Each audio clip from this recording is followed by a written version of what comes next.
लोग क्या कहेंगे इस पर ध्यान मत दो। तुम खुद को कितना बेहतर समझते हो और तुम्हारा खुद के ऊपर कितना विश्वास है, इसके ऊपर ध्यान दो। ऐसी सीख गौतम बुद्ध ने कई सालों पहले उस वक्त की पीढ़ी को क्यों दी थी? इसके पीछे का रहस्य क्या है? आज इसी रहस्य के बारे में हम गौतम बुद्ध की कहानियों के माध्यम से जानेंगे। तो बिना देर किए चलिए उन कहानियों की शुरुआत करते हैं। पहली कहानी, पथचरा। पथचरा श्रावस्ती के नगर सेठ की पुत्री थी। किशोर वय होने पर वह अपने घरेलू नौकर के प्रेम में पड़ डीएच गई। जब उसके माता पिता उसके विवाह के लिए उपयुक्त वर खोज रहे थे, तब वह नौकर के साथ भाग गई। दोनों अपरिपक्व पति पत्नी एक छोटे से नगर में जा बसे। कुछ समय बाद पथचरा गर्भवती हो गई। स्वयं को अकेले पाकर उसका दिल घबराने लगा और उसने पति से कहा, हम यहाँ अकेले रह रहे हैं, मैं गर्भवती हूँ और मुझे किसी की सहायता की आवश्यकता है। यदि आप आज्ञा दें तो मैं अपने माता पिता के घर चली जाऊं। पति पथचरा को उसके मायके नहीं भेजना चाहता था, इसलिए उसने कोई बहाना बनाकर उसका जाना स्थगित कर दिया। लेकिन पथचरा के मन में माता पिता के घर जाने की इच्छा बद्धी बलवती हो रही थी। एक दिन जब उसका पति काम पर गया हुआ था, तब उसने पड़ढौसी से कहा, आप मेरे स्वामी को बता देना कि मैं कुछ समय के लिए अपने माता पिता के घर जा रही हूँ। जब पति को इसका पता चला तो उसे बहुत बुरा लगा। उसे अपने ऊपर ग्लानि भी हुई कि उसके कारण ही इस कुलीन कन्या की इतनी दुर्गति हो रही है। वह उसे ढूंढने के लिए उसी मार्ग पर चल दिया। रास्ते में पथचरा उसे मिल गई। पति ने उसे समझा बुझाकर घर वापस लिवा लाया। समय पर पथचरा को प्रसव हुआ। सभी सुखपूर्वक रहने लगे। पथचरा जब दूसरी बार गर्भवती हुई, तब पति स्वयं उसे उसके माता पिता के घर ले जाने के लिए तैयार हो गया। मार्ग में जोरों की आंधी वर्षा होने लगी। पथचरा ने पति से कहा कि वह किसी सुरक्षित स्थान की खोज करे। पति झाड़ियों से होकर गुजर रहा था, तभी उसे एक विषधर सांप ने काट लिया और वह तत्क्षण मृत्यु को प्राप्त हो गया। पथचरा अपने पति की प्रतीक्षा करती रही और ऐसे में ही उसे प्रसव हो गया। थोड़ी शक्ति जुटाकर उसने दोनों बच्चों को साथ लिया और पति को खोजने निकल पड़ी। जब उसे पति मृत मिला तो वह फूट फूट कर रोने लगी। हाय, मेरे कारण ही मेरे पति की मृत्यु हो गई। अब अपने माता पिता के सिवा उसका कोई न था। वह उनके नगर की ओर बढ़ चली। रास्ते में नदी पड़ती थी। उसने देखा कि दोनों बच्चों को साथ लेकर नदी पार करना कठिन था, इसलिए बड़े बच्चे को उसने एक किनारे पर बिठा दिया और दूसरे को छाती से चिपकाकर दूसरे किनारे को बढ़ चली। वहां पहुंचकर उसने छोटे बच्चे को कपड़े में लपेटकर झाड़ियों में रख दिया और बड़े बच्चे को लेने के लिए वापस नदी में उतर गई। नदी पार करते समय उसकी आंखें छोटे बच्चे पर ही लगी हुई थीं। उसने देखा कि एक बड़ा गिद्ध बच्चे पर झपटकर उसे ले जाने की चेष्टा कर रहा है। वह चीखी, चिल्लाई, लेकिन कुछ नहीं हुआ। दूसरे किनारे पर बैठे बच्चे ने जब अपनी मां की चीख पुकार सुनी तो उसे लगा कि मां उसे बुला रही है। वह झटपट पानी में उतर गया और तेज बहाव में बह गया। छोटे बच्चे को गिद्ध ले उड़ा और बड़ा नदी में बह गया। उसका छोटा सा परिवार पूरा नष्ट हो गया। वह विलाप करती हुई अपने पिता के घर को चल दी। रास्ते में उसे अपने नगर का एक यात्री मिल गया, जिसने उसे बताया कि नगर सेठ का परिवार अर्थात उसके माता पिता और सभी भाई बहन कुछ समय पहले घर में आग लग जाने के कारण मर गए। ये सुनते ही पथचरा पर दुखों का पहाड़ टूट पड़ा। उसे तन मन की कोई सुध ना रही। वह पागल होकर निर्वस्त्र घूमने लगी। उसके मुख से यही शब्द निकलता, पति मर गया, बड़ा बेटा डूब गया, छोटे को गिद्ध खा गया। माता और भाई बहनों को चिता भी नसीब नहीं हुई। ऐसे ही विलाप करती निर्वस्त्र घूमती फिरती पथचरा को सभी अपमानित और लांछित करके यहाँ से वहां भगा देते थे। जेतवन में भगवान बुद्ध धर्मोपदेश दे रहे थे। पथचरा अनायासी वहां आ गई। उपस्थितों ने कहा, अरे ये तो पागल है, इसे यहाँ से भगाओ। बुद्ध ने उन्हें रोकते हुए कहा, इसे मत रोको, मेरे पास आने दो। पथचरा जब बुद्ध के कुछ समीप आई तो बुद्ध ने उससे कहा, बेटी अपनी चेतना को संभाल। भगवान को अपने समक्ष पाकर पथचरा को कुछ होश आया और अपनी नग्नता का बोध हो आया। किसी ने उसे चादर से ढांक दिया। वह फूट फूट कर रोने लगी। भगवान, मेरे पति को सांप ने डस लिया और छोटे छोटे बच्चे मेरी आंखों के सामने मारे गए। मेरे माता पिता, बंधु बांधव सभी जलकर मर गए। मेरा अब कोई नहीं है, मेरी रक्षा करो। बुद्ध ने उससे कहा, दुखी मत हो, अब तुम मेरे पास आ गई हो। जिन परिजनों की मृत्यु के लिए तुम आंसू बहा रही हो, ऐसे ही अनंत आंसू तुम जन्म जन्मांतरों से बहाती आ रही हो। उनसे भरने के लिए तो महासमुद्र भी छोटे पड्डी डियत जाएंगे। तेरी रक्षा कोई नहीं कर सकता। जब मृत्यु आती है तो कोई परिजन आदि काम नहीं आते। यह सुनकर पच्चरा का शोक कुछ कम हुआ। उसने बुद्ध से साधना की अनुमति मांग बुद्ध ने उसे अपने संग में शरण दे दी। धर्म के परम स्रोत के इतने समीप रहकर पच्चरा का दुख जाता रहा।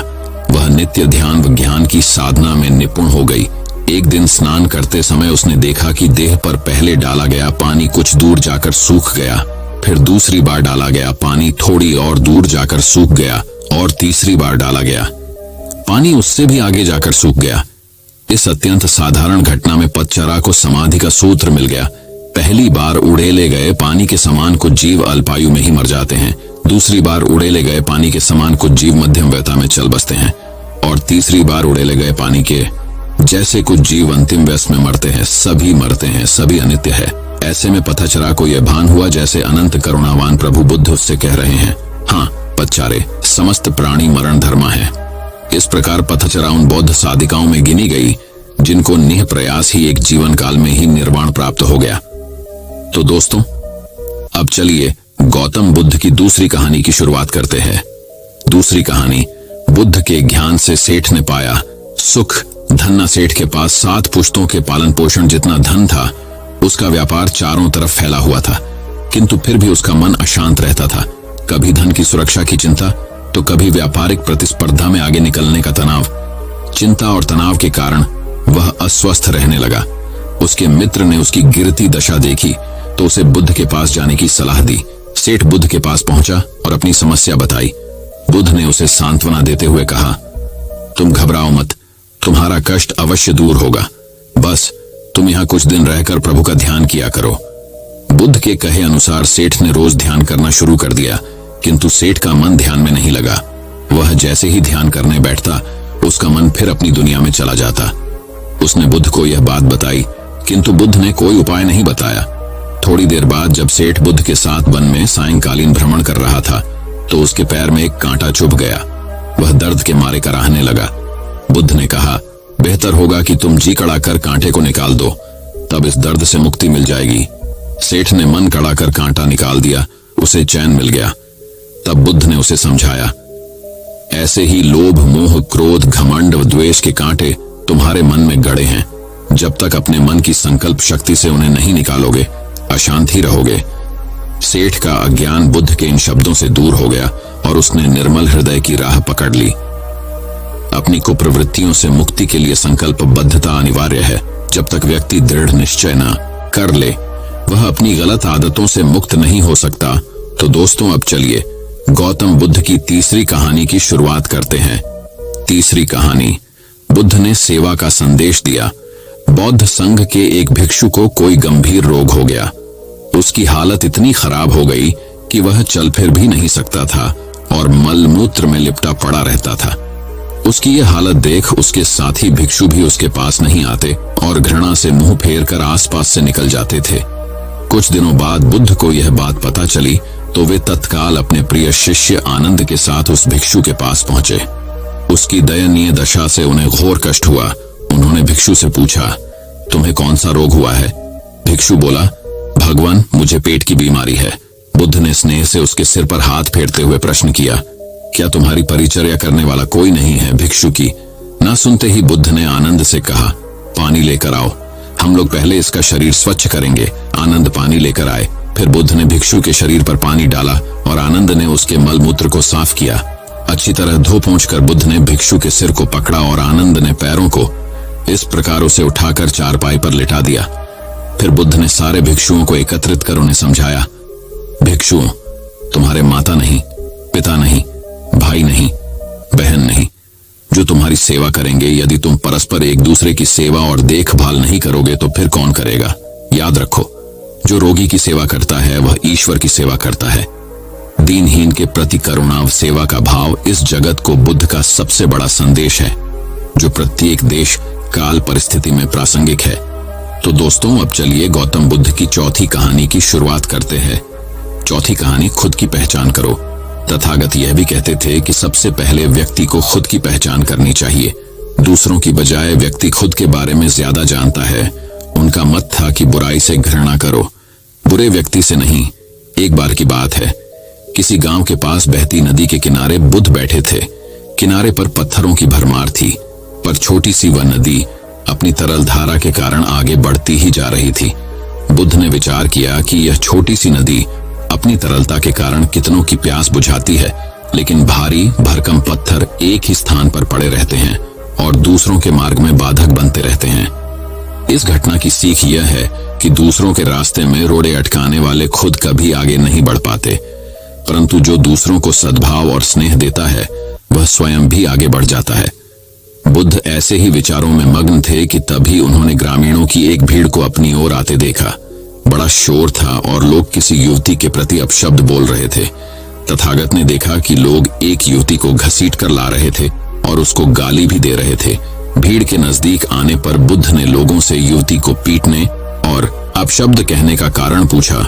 लोगों ने कहा कि यह स्त्री व्यभिचारी है और हमारे समाज का नियम है कि यदि व्यभिचारी स्त्री पकड़ी जाए तो उसे पत्थरों से कुचलकर मार डालना चाहिए।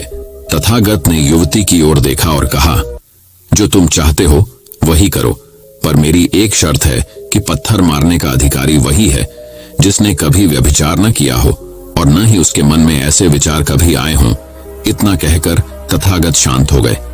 चारों ओर मौन था। कुछ समय बाद लोगों की भीड़ मन में पश्चाताप का भाव लिए हुए वहां से विदा हो गई।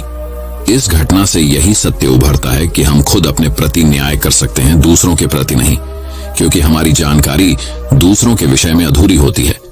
यदि हम किसी के प्रति न्याय करना चाहते हैं तो उसे ऐसा प्यार और स्नेह मिलना चाहिए कि खुद ही अपने दोषों को स्वीकार कर ले और उन्हें पुनः न दोहराने का व्रत ले। तो दोस्तों, अब चलिए गौतम बुद्ध की 5वीं कहानी की शुरुआत करते हैं। 5वीं कहानी बहुत समय पहले की बात है। चंदनपुर का राजा बड़ा प्रतापी था। दूर दूर तक उसकी समृद्धि की चर्चाएं होती थीं। उसके महल में हर एक सुख सुविधा की वस्तु उपलब्ध थी, पर फिर भी अंदर से उसका मन अशांत रहता था। उसने कई ज्योतिषियों और पंडितों से इसका कारण जानना चाहा। बहुत से विद्वानों से मिला। किसी ने कोई अंगूठी पहनाई तो किसी ने यज्ञ कराए, पर फिर भी राजा का दुख दूर नहीं हुआ।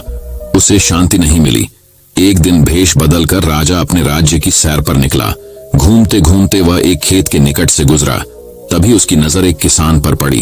किसान ने फटे पुराने वस्त्र धारण कर रखे थे और वह पेड़ की छांव में बैठकर भोजन कर रहा था।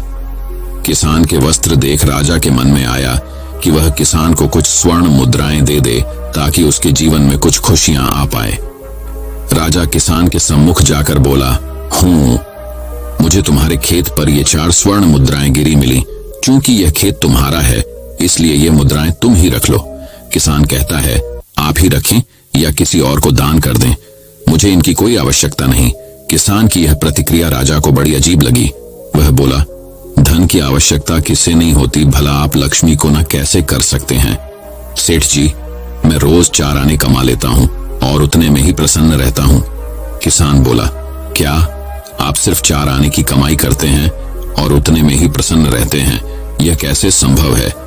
राजा ने अचरज से पूछा। सेठ जी, किसान बोला, प्रसन्नता इस बात पर निर्भर नहीं करती कि आप कितना कमाते हैं या आपके पास कितना धन है। प्रसन्नता उस धन के प्रयोग पर निर्भर करती है। तो तुम इन 4 आने का क्या क्या कर लेते हो? राजा ने उपहास के लहजे में प्रश्न किया। किसान भी बेकार की बहस में नहीं पड़ना चाहता था।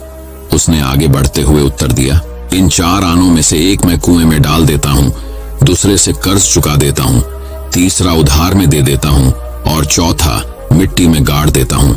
राजा सोचने लगा। उसे यह उत्तर समझ नहीं आया। वह किसान से इसका अर्थ पूछना चाहता था, पर वो जा चुका था। राजा ने अगले दिन ही सभा बुलाई और पूरे दरबार में कल की घटना कह सुनाई और सबसे किसान के उस कथन का अर्थ पूछने लगा। दरबारियों ने अपने अपने तर्क पेश किए, पर कोई भी राजा को संतुष्ट नहीं कर पाया। अंत में किसान को ही दरबार में बुलाने का निर्णय लिया गया। बहुत खोजबीन के बाद किसान मिला और उससे कल की सभा में प्रस्तुत होने का निर्देश दिया गया। राजा ने किसान को उस दिन अपने भेष बदलकर भ्रमण करने के बारे में बताया और सम्मान पूर्वक दरबार में बैठाया। मैं तुम्हारे उत्तर से प्रभावित हूँ और तुम्हारे 4 आने का हिसाब जानना चाहता हूँ। बताओ, तुम अपने कमाए 4 आने किस तरह खर्च करते हो जो तुम इतना प्रसन्न और संतुष्ट रह पाते हो? राजा ने किसान से प्रश्न किया।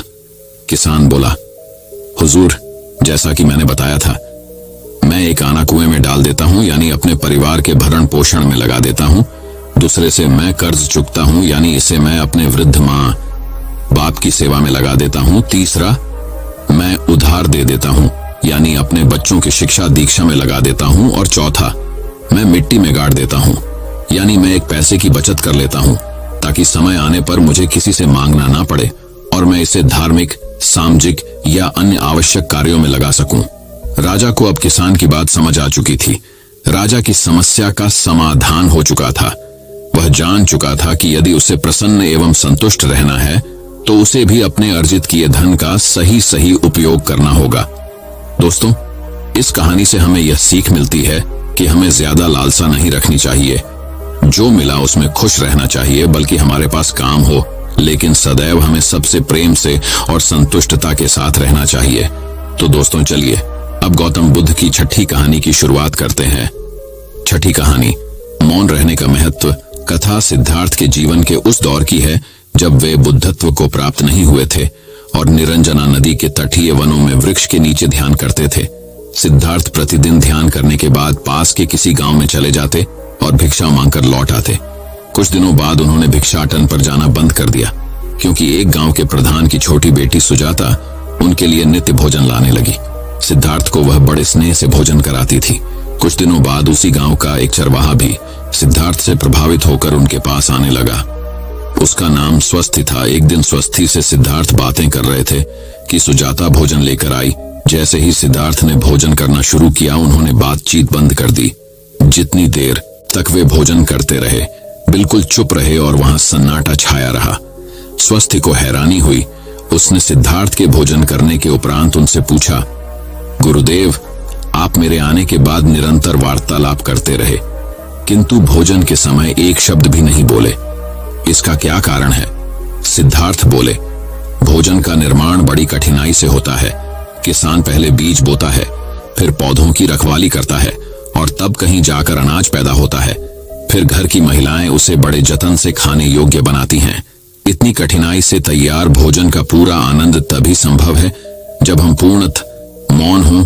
अथ भोजन के दौरान मैं मौन रहकर उसका पूरा स्वाद लेता हूँ। वस्तुतः शांति से किया गया भोजन न केवल शारीरिक भूख को तृप्त करता है, बल्कि मानसिक आनंद और सात्विक ऊर्जा भी देता है। तो दोस्तों, चलिए अब गौतम बुद्ध की 7वीं कहानी की शुरुआत करते हैं। 7वीं कहानी, सिद्धार्थ और हंस। गौतम बुद्ध के बचपन का नाम सिद्धार्थ था। सिद्धार्थ नाम का अर्थ होता है वह जिसने अपने सभी इच्छाओं को पूरा किया हो। यह नाम उनके पिता राजा शुद्धोधन ने रखा था, क्योंकि जब बुद्ध का जन्म हुआ था तो सभी ज्योतिषियों और विद्वानों ने यह भविष्यवाणी की थी कि यह बालक बड़ा होकर एक महान सन्यासी बनेगा। परंतु बुद्ध के पिता राजा शुद्धोधन को यह बात अच्छी नहीं लगी। वे अपने पुत्र को एक महान राजा के रूप में देखना चाहते थे, न कि एक सन्यासी। वे नहीं चाहते थे कि उनका पुत्र फकीरों का जीवन जिए, इसलिए सिद्धार्थ के रहने की व्यवस्था विलासिता से पूर्ण की गई। उन्हें तरह तरह की सुख सुविधाओं से रखा गया, दुख की अनुभूति तक न होने दी। परंतु एक सन्यासी के लक्षण तो बचपन में ही दिख जाते हैं। वे बचपन से ही शांत और सरल स्वभाव के थे। दया और करुणा तो उनके मन में कूट कूट करके भरी थी। अक्सर सिद्धार्थ एकांत में जाकर ध्यान मग्न रहा करते थे। एक दिन की बात है, सिद्धार्थ अपने उपवन में एक शांत जगह इसी प्रकार ध्यान मग्न थे। तभी एक घायल हंस उनके सामने आ गिरा, जिससे उनका ध्यान भंग हो गया। जब उन्होंने अपनी आंखें खोली तो देखा कि सामने एक सफेद हंस तीर के वार से बुरी तरह घायल पड़ा तड़प रहा है। उसे देखते ही सिद्धार्थ का मन द्रवित हो उठा और उन्होंने उसे तुरंत उठा लिया। धीरे धीरे वे हंस को सहलाने लगे और फिर पास के सरोवर में जाकर उसका घाव धोकर उसके शरीर से धीरे से तीर को निकाला। तीर निकालते ही वह दर्द से तड़प उठा। तब सिद्धार्थ उसे धीरे से सहलाते हैं और उसके घाव पर पट्टी बांध देते हैं। उसी समय एक ओर से कुछ शोर होता है और उधर से उनका चचेरा भाई देवदत्त आता हुआ दिखाई दे। सिद्धार्थ के हाथ में वह हंस देखकर बहुत खुश होता है और हंस लेने के लिए सिद्धार्थ के पास दौड़कर आ धमकता है। देवदत्त, सिद्धार्थ, यह हंस तुम्हारे पास है और मैं इसे कब से इधर उधर ढूंढ रहा था। ये मेरा शिकार है, अब जाकर मिला है। सिद्धार्थ बोले, नहीं देवदत्त, यह हंस मेरा है। ये तो कब का दम तोड़ सत्यता अगर मैं समय पर इसका इलाज न करता। देवदत्त बोला, दम तोड़ देता तो क्या, यह तो मेरा शिकार है, मैंने इसे इसीलिए तो मारा है। तुम जबरदस्ती मेरे शिकार को हड़पना चाहते हो। इस तरह दोनों भाइयों में उस हंस के लिए वाद विवाद होने लगा और धीरे धीरे बात बढ़ गई। तब दोनों ने मिलकर फैसला किया कि यह हंस किसका है। इस बात का निर्णय महाराज शुद्धोधन के पास जाकर ही होगा और दोनों भाई राज दरबार में गए। वहां उन दोनों ने अपना अपना तर्क महाराज के सामने रखा। महाराज शुद्धोधन विचार करके बोले, चूंकि यह हंस देवदत्त का शिकार है, इसलिए इस पर पहला अधिकार देखा जाए तो देवदत्त का है। परंतु सिद्धार्थ ने इसकी जान बचाई है और मारने वाले से बड़ा बचाने वाला होता है, इसलिए यह हंस सिद्धार्थ का हुआ। महाराज शुद्धोधन का निर्णय सुनकर सिद्धार्थ की आंखों में एक चमक आ गई और वे उस हंस के शरीर पर धीरे से अपना हाथ रख सहलाने लगे। तो दोस्तों, चलिए अब गौतम बुद्ध की 8वीं कहानी की शुरुआत करते हैं। 8वीं कहानी, विश्वास व श्रद्धा। भगवान बुद्ध धर्म प्रचार करते हुए काशी की ओर जा रहे थे। रास्ते में जो भी उनके सत्संग के लिए आता, उसे वह बुराइयां त्याग कर अच्छा बनने का उपदेश देते। उसी दौरान उन्हें उपक नाम का एक गृह त्यागी मिला। वह गृहस्थ को सांसारिक प्रपंच मानता था और किसी मार्गदर्शक की खोज में था। भगवान बुद्ध के तेजस्वी व निश्चल मुख को देखते ही वह मंत्रमुग्ध होकर खड़ा हो गया। उसे लगा कि पहली बार किसी का चेहरा देखकर उसे अनूठी शांति मिली है। उसने अत्यंत विनम्रता से पूछा, मुझे आभास हो रहा है कि आपने पूर्णता को प्राप्त कर लिया है। बुद्ध ने कहा, हाँ, यह सच है, मैंने निर्वाणिक अवस्था प्राप्त कर ली है। उपक यह सुनकर और प्रभावित हुआ। उसने पूछा, आपका मार्गदर्शक गुरु कौन है? बुद्ध ने कहा, मैंने किसी को गुरु नहीं बनाया, मुक्ति का सही मार्ग मैंने स्वयं खोजा है। क्या आपने बिना गुरु के तृष्णा का क्षय कर लिया है? बुद्ध ने कहा, हाँ, मैं तमाम प्रकार के पापों के कारणों से पूरी तरह मुक्त होकर सम्यक बुद्ध हो गया हूँ। उपक को लगा कि बुद्ध अहंकारवश ऐसा दावा कर रहे हैं। कुछ ही दिनों में उसका मन भटकने लग। एक शिकारी की युवा पुत्री पर मुग्ध होकर उसने उससे विवाह कर लिया। फिर उसे लगने लगा कि अपने माता पिता और परिवार का त्याग कर उनसे एक प्रकार का विश्वासघात किया है। वह फिर बुद्ध के पास पहुंचा। संशय ने पूर्ण विश्वास व श्रद्धा का स्थान ले लिया। वह बुद्ध की सेवा सत्संग करके स्वयं भी मुक्ति पथ का पथिक बन गया। दोस्तों, मैं उम्मीद करता हूं कि यह कहानी सुनने से आपके जीवन में अच्छे बदलाव आए होंगे। आपको इस वीडियो से क्या सीखने मिला, ये कमेंट करके जरूर बताइए और अपने परिवार, दोस्तों या आपके करीबी इंसान के साथ ये कहानी शेयर करके उन्हें भी इस ज्ञान से परिचित करवाए। बाकी अगर आपको ये वीडियो दिल से अच्छी लगी हो तभी इस वीडियो को लाइक कर देना और आपने अब तक इस चैनल को सब्सक्राइब न किया हो तो चैनल को सब्सक्राइब भी जरूर कर देना। आपका हर दिन शुभ हो और खुशियों से आपका जीवन भरा रहे। धन्यवाद। नमो बुद्धाय।